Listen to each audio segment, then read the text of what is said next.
Hello guys, welcome back again sa ating YouTube channel, no, The Action Man. Una sa lahat, mega love shoutout po sa lahat ng mga kakamping at sa mga hindi man mga kakamping. Kung interesado ka sa video ito, patapusin mo na hanggang dulo at huwag nyo nang kalimutan na i-like at i-share ang ating video para malaman naman ng iilan sa ating mga kababayan na nagtutulog-tulugan sa katotohanan. So muli naman nagbabalik ang nag-iisa nyong host na si The Action Man para magbigay ng komentaryo at reaksyon sa mga mainit ng issue ng bayan. So ito mga ka-action, may gusto lang ako na i-share sa inyo about po ito sa ating dating kongresista na si Tibis Ho, mga ka-action, na itinuturing ng Pilipinas na most wanted terrorist.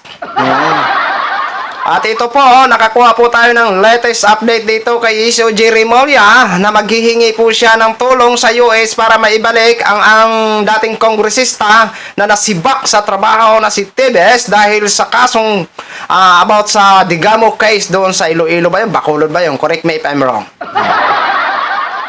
At naniniwala si Sir Jerry Remulla na ito si Tibes ay patawid-tawid lang sa bansang Cambodia, US at sa isang bansa na hindi ko na alam. Ayan, ito ho mga ka-action, panoorin ho natin ang video, ha? After this is done, then we will have to write the United Nations to inform them of this the designated terrorists now have murder cases. Magpapadala ng sulat ang Department of Justice sa United Nations upang ipaalam na may warrant of arrest wanted na sa bansa si dating Negros Oriental 3rd District Representative na si Arnulfo Arnie Teves Jr. Ayon kay Justice Secretary Crispin Boyeng Remulla, hihingi sila ng tulong sa UN member states na maibalik sa bansa ang dating mambabatas.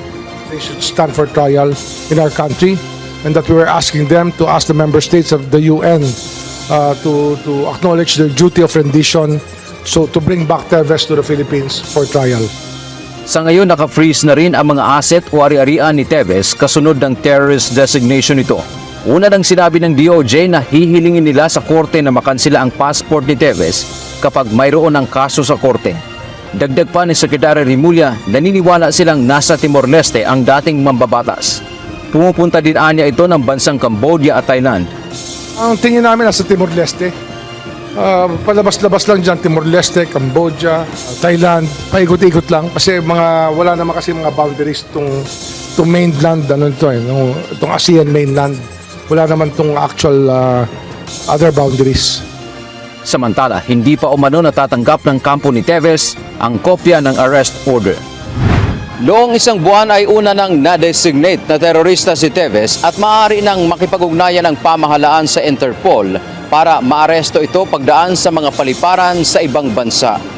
So yun na ho mga ka-action, napanood na po natin at napakinggan. So alam pala ni SOG na patawid-tawid lang pala ito si Tibes sa bansang Cambodia at Thailand.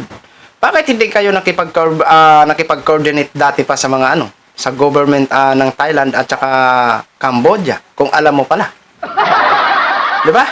Napakasimple humingi ng tulong, no? Napakasimple. Pero okay yung naging idea ni SOG Remulla na maghingi na ng tulong sa US. Dahil kung nasa US yan, alam ho natin ang mga taga-US. Hindi po yung kagaya ng Pilipinas na may pinoprotektahan.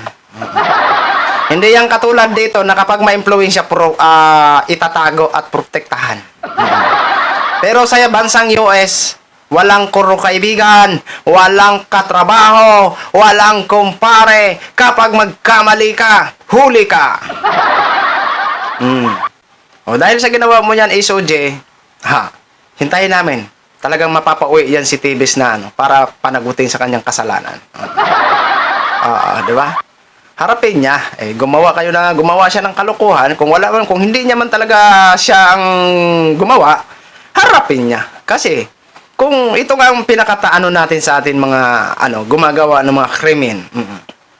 Kapag gumawa ng krimen, lalayas. Ayaw harapin. Pero nung gumawa pa lang sila, ang tapang-tapang. Pero ngayon na wanted na sila at sasabihin pa nila hindi daw sila ang may gawa. Bakit hindi ho kayo umuwi dito ng Pilipinas? Tsaka isa na rin po yan si Bantag. Bakit hindi nyo po harapin sa korte yan? At doon nyo linisin ang inyong mga pangalan kung talagang wala ho kayong kasalanan. Kasi kung patuloy po kayong nagtatago sa gobyerno ng Pilipinas, mananatili sa maraming Pilipino na kayo po ay guilty. Di ba? Yun lang po ang pinaka-logic dyan eh. Eh bakit hindi susuko? Eh kung wala ka namang kasalanan. O, di ba? At least, napatunayan mo sa maraming Pilipino na hinarap mo ang akusasyon laban sa'yo. At doon ka doon ka magpaliwanag. Lahat gawin mo na. O, di ba? Napakasimple naman.